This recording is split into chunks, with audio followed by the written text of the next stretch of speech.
Not sure if he'll start the same way you practice, but Evander Kane spent some time on McDavid's wing last game. If he plays there a little bit tonight, what do you like about maybe a bit of a different look there, a physical player on McDavid's wing, and what that can do? You know what? I think we've shown different looks through the first two games. We got a lot of really good players, so that having a lot of really good players allows the coach to move some pieces around the chessboard, and we do things sometimes based on information that the games are showing us, and so we'll see what comes out the gate tonight. When Evander Kane gets on the forecheck hard the way he can, how can that benefit whatever center he's playing with? Well, I think Evander Kane is built for this time of year. You're talking about his forechecking ability. How about his skill? You're someone that has put up the numbers in this league that he has for a reason. He's a skilled player. Now, he's a skilled player that plays a power forwards game, the type of game built for this time of year, and he's a real good hockey player for us. Jay, what have you thought about your play of your top six so far at even strength? Yeah, I thought, I would say our team, and that includes everybody, has controlled the bulk of the play in the first two games. There's lots to like.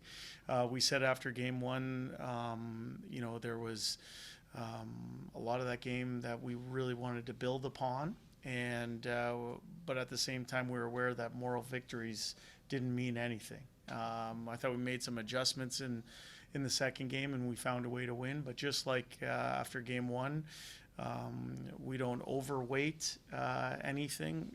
We pay attention to what's happening during the game.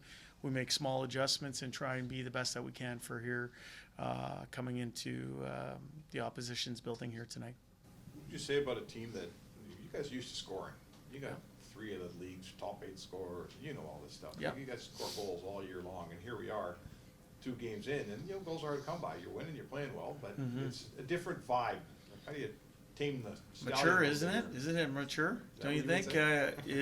Don't you think? At this time of the year, you got to find ways to win games, and different teams present different problems. Different teams play the game different ways. In the end, we're built to win games in multiple different types of fashions, and we proved that down the stretch. And I think that speaks to the life stage that our team's at right now. How much do the tactics in a series like this change when you don't have home ice advantage? What's your experience here in LA in the games you've played, and how much last change has affected the tactics? Now the onus is on the other team and the other team's coaches to put on players on the ice second.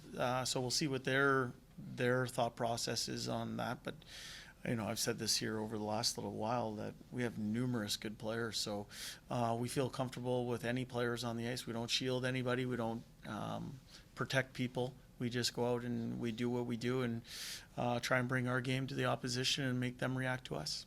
Having Stuart Skinner got that first playoff win, I know he's a pretty laid back, pretty relaxed guy. Yep. How big does this for his confidence now moving forward now? That he said the losses out of the way, the wins out of the way, like you can just focus on the rest of this. Yeah, it sounds like a good question for him, but I would think as a young man, it's nice to get one under your belt, but most importantly, the Edmonton Oilers have a tick on the board right now.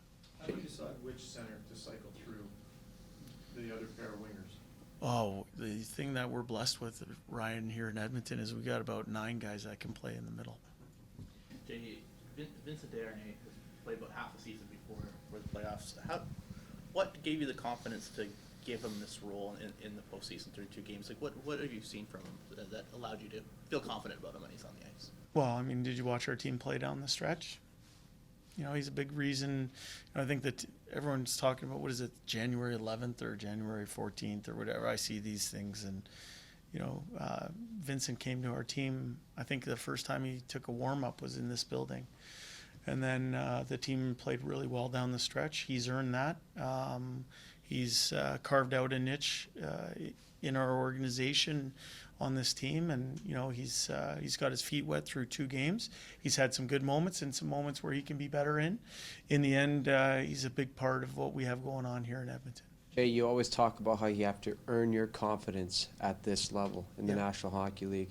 We highlight the depth contributions on the offensive side, but what about the little things they do all around the ice that will be pivotal in your success tonight and the rest of the series. Yeah, Tony, I really believe that we're blessed with a lot of really good hockey players here in Edmonton. And, you know, I think it's nice or convenient to put labels on people or try and put them in a box as to what their job is. And that happens in all aspects of life, but it happens in hockey specifically. Well, this guy's a number one line player, or this guy's a fourth line player.